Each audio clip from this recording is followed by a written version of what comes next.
Halo Sobat Kino, selamat datang di channel Toyim Kino. Kali ini gue bakal ngerangkum dan nge-review sebuah film seru erotis yang dibintangi oleh Angelina Jolie dan Antonio Banderas yang berjudul Original Sin. Film ini dirilis pada tahun 2001, merupakan adaptasi dari novel Waltz into Darkness karya Cornell Woolrich yang terbit pada tahun 1947. Sebelumnya, novel ini sudah terlebih dahulu diadaptasi lewat film Mississippi Mermaid pada tahun 1969. Hongi, lanjut langsung ke ceritanya. Sin dimulai dengan memperlihatkan seorang wanita yang sedang menunggu eksekusi hukuman mati di dalam jeruji besi atas kesalahan yang ia lakukan sambil ia menceritakan kisah aktualnya kepada seorang pendeta. Sin pun berpindah, menceritakan seorang pria bernama Luis Antonio Vargas, seorang Amerika Latin yang memiliki penghasilan tinggi dari membuka sebuah ladang kopi ekspor. Segala kebutuhan finansialnya sudah terpenuhi, namun ia menyadari bahwa belum memiliki wanita untuk mendampingi hidupnya. Aduh, sama kayak gua. Oke. Terlihat Louis sedang berbincang dengan dua orang lainnya dan sangat terburu-buru karena ia akan bertemu dengan seorang wanita yang ia kenal dengan saling berkirim surat. Walaupun Louis belum pernah bertemu dengan wanita itu sebelumnya, namun ia berjanji untuk langsung menikahinya. Keren. Louis pun tiba di dermaga dengan membawa foto wanita tersebut. Sesuai waktu kedatangan kapal dari Amerika, mereka akan bertemu sekitar jam 6 pagi. Sambil menunggu, Louis pun memandangi foto wanita tersebut dan seketika itu juga ada seorang wanita yang menghampirinya dan memanggil namanya. Louis dibuat terkejut karena wanita yang ia temui itu berbeda jauh dengan yang ada di foto sebelumnya. Julia menjelaskan bahwa ia tidak menggunakan foto aslinya karena menginginkan lebih dari seorang laki-laki yang hanya melihat wanita dari parasnya saja. Setelah itu, Louis pun berkata jujur bahwa ia pun telah menipu dirinya dengan berkata bahwa ia adalah seorang pegawai miskin di sebuah ladang kopi ekspor, padahal ia adalah pemilik dari usaha tersebut. Dan mendengar hal itu, Julia pun menjelaskan bahwa mereka berdua memiliki kesamaan, yaitu keduanya tidak bisa dipercaya. Namun, mereka meyakini satu sama lain bahwa mereka bisa berusaha saling memahami. Beberapa jam setelah pertemuan itu, akhirnya mereka pun melangsungkan pernikahan di sebuah gereja di Kuba. Pada acara pernikahannya itu, Julia mengajak Louis untuk berdansa. Dilihat dari tatapannya, Louis benar-benar jatuh cinta kepada Julia, dan mereka sangat bergairah. Malam pun semakin larut, akhirnya Louis membawa Julia pulang ke rumah dan menunjukkan tempat di mana Julia.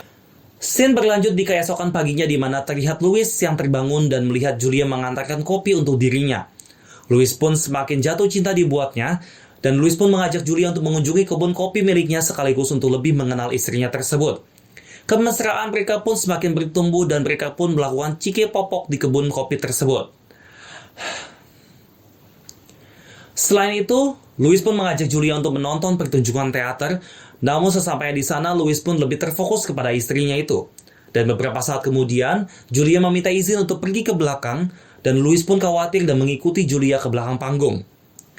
Setibanya di belakang panggung, Louis pun melihat Julia sedang ngobrol dengan seorang laki-laki lain, jalan-jalan dan pulang ke rumah. Keadaan dan kesejahteraannya. Louis memaksa Julia untuk membalas suratnya karena khawatir jika Julia terus mengabaikan surat-suratnya Emily akan menganggap sesuatu yang buruk telah menimpa saudara perempuannya, dan dia mungkin akan mengirimkan pihak berwenang untuk mengecek keberadaannya. Setelah menahan untuk membalas surat kakaknya tersebut, Julia akhirnya menulis surat balasan untuk kakaknya dan menjelaskan bahwa Julia mendapatkan kesejahteraan bersama dengan Louis. Ungkapan bahagia ditunjukkan Louis dengan menambahkan Julia ke rekening bank bisnis dan pribadinya, memberikan kebebasan untuk berbelanja sesuka hatinya. Suatu hari datanglah seorang pria yang mengaku seorang detektif bernama Walter Downs yang ditugaskan oleh Emily, kakak perempuan Julia, untuk mengecek apakah keadaan Julia baik-baik saja.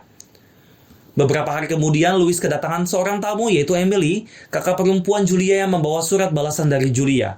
Hal yang mengejutkan yaitu Emily mengatakan bahwa surat balasan itu bukanlah tulisan tangan Julia. Singkat cerita, Louis pun bergegas menemui Julia di rumah, namun Julia sudah pergi melarikan diri, dan Louis menemukan cincin pernikahan mereka yang sudah dilepasnya. Kemudian Louis mengecek hartanya dan ternyata Julia sudah membawa kabur tabungannya.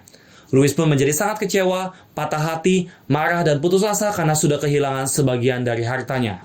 Pada malam harinya, Louis pun pergi ke sebuah tempat Indahoy esek-esek untuk melampiaskan kemarahannya guna melakukan pengecotan skidi papap slebeo dengan wanita yang di sana. Di sana pun Louis bertemu lagi dengan Walter dan ia bekerja sama untuk mencari Julia dan bersedia membayar berapapun kepada Walter asalkan Louis bertemu dengan Julia yang telah menipu dirinya. Akhirnya mereka pun berlayar ke setiap kapal untuk mencari Julia dengan membawa foto awal yang Louis pegang di awal cerita ini. Banyak di antara orang yang ada di kapal maupun pelabuhan ingat akan foto yang ditunjukkan oleh Louis, dan ternyata foto itu adalah foto Julia Russell yang asli. Louis dan Walter pun menginap di sebuah hotel di Havana, dan ternyata mereka bertemu lagi dengan Julia yang sedang bersama dengan seorang kolonel di hotel yang sama. Louis pun berniat untuk membunuhnya. Singkat cerita, mereka pun bertemu. Louis bertanya apakah Julia membunuh Julia Russell yang asli? Namun Julia berkata bahwa ia tidak membunuh Julia Russell yang asli. Julia yang asli meninggal akibat kecelakaan dan ia diminta untuk menggantikan Julia Russell yang asli tersebut. Yang awalnya Louis berniat ingin membunuhnya, namun karena cinta, Louis pun tidak jadi membunuh istrinya tersebut. Lalu siapakah Julia yang menikah dengan Louis itu? Ternyata ia bernama Bonnie Castle. Scene pun berpindah ke lokasi hotel di Havana. Terlihat kolonel yang Louis lihat bersama dengan Julia alias Bonnie beberapa waktu yang lalu mengetok pintu kamar Bonnie. Dan ternyata Louis yang keluar dari kamar hotel dengan tidak mengenakan baju. Singkat cerita, kolonel itu pun menjadi sangat kecewa karena wanita yang dicintainya sudah bersuami. Oh, I know what you feel, bro. Singkatnya, Louis bertemu lagi dengan Walter sang detektif itu dan menceritakan bahwa istrinya adalah seorang buronan karena telah membunuh Julia yang asli. Setelah kejadian itu, Louis secara diam-diam mengajak Julia atau Bonnie untuk pergi, namun ternyata Walter melihat Bonnie dan menanyakannya kepada Louis. Louis pun mengalihkan perhatiannya dan mengajaknya minum.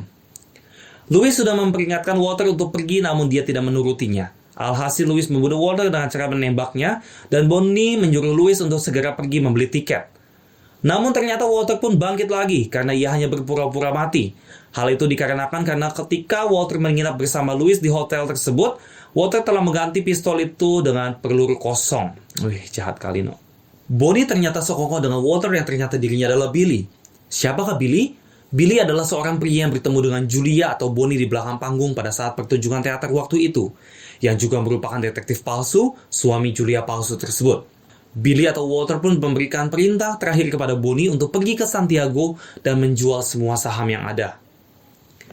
Singkat cerita, Louis telah kembali dari membeli tiket dan menanyakan kepada Bonnie tentang keberadaan mayat Walter, dan karena Bonnie tidak mau ketahuan bahwa Walter itu adalah Billy yang adalah suaminya dan bersekongkol dengan dia, maka Bonnie menjawab bahwa mayat Walter telah ia buang. Louis pun terheran-heran, mengapa Bonnie tidak memiliki hati nurani sampai membuang mayat Walter tersebut. Kemudian mereka pun menghabiskan malam dengan enak-enak. Pengecerotan, skidi papap slebel pun dilakukan. Mereka pun berangkat ke sebuah perjudian. Semua permainan berjalan mulus di awal. Hingga akhirnya salah satu pemain menyadari kecurangan Louis dari istrinya. Akhirnya, Louis pun dihajar dan ditendang keluar ruangan, dan Bonnie pun menjadi santapan nikmat para lelaki hidung belang yang ada di sana. Dan pengecerotan skidi papap slebel pun terjadi. Aduh, kasihan amat. Akhirnya mereka pun sudah benar-benar tidak memiliki uang sama sekali. Louis pun memutuskan untuk pergi ke Santiago untuk menjual semua saham-saham miliknya. Saat Louis pulang ke Santiago, ternyata Billy dan Bonnie bertemu untuk melakukan pengecerotan skidi papap slebel tanpa sepengetahuan Louis. Fantasi Billy sedikit berbeda dan aneh, di mana Billy menggoreskan pisau ke tubuh Bonnie yang sudah terlihat ada beberapa goresan lainnya yang sudah mengering. Kino tebak sih kayaknya itu hitungan berapa kali Billy ngelakuin dribble bola alias pengecerotan skidi papap slebel ke Bonnie ya. Slebel. Honge, lanjut. Scene pun berpindah ketika Louis sudah kembali dan menemui Bonnie. Namun Bonnie meminta izin untuk pergi ke apotik. Louis pun curiga karena tidak ada apotik yang buka pada jam itu karena sudah larut malam. Karena kecurigaannya itu, Louis pun mengikuti Bonnie dan ternyata Bonnie pergi ke tempat hiburan malam dan bertemu dengan Billy. Louis mendengar percakapan mereka yang berniat untuk melarikan diri bersama, namun sebelumnya Billy meminta Bonnie untuk membunuh Louis terlebih dahulu. Sesampainya di rumah, Louis pun berpura-pura tidak tahu dengan percakapan mereka di tempat hiburan tersebut.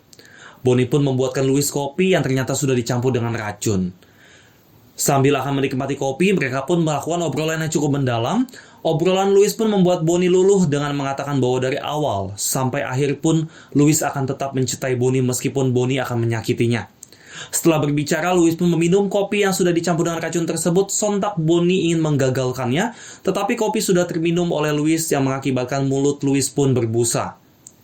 Akhirnya Bonnie pun bergegas membawa Louis ke dokter dengan keadaan sekarat.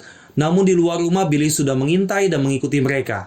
Billy sempat kehilangan jejak, namun akhirnya Billy menemukan kembali keberadaan Bonnie dan Louis.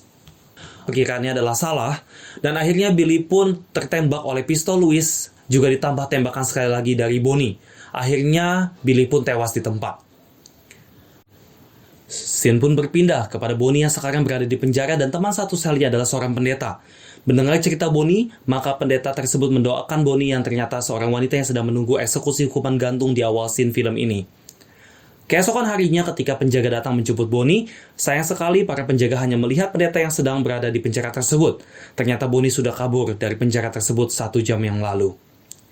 Di scene terakhir film ini terlihat bahwa tiba-tiba saja Julia sudah berada di Maroko. Dia berjalan mengelilingi meja ditempati para pejudi dan menuangkan minuman kepada para pemain. Yang mengagetkan adalah adanya Louis di sana yang ternyata tidak mati, sedang bermain judi dengan taktik dan trik-trik yang sama. Dan film pun selesai. Terima kasih telah menonton film ini hingga selesai. Dukung terus channel Toim Kino. Jangan lupa like, share, and subscribe channel YouTube Toim Kino.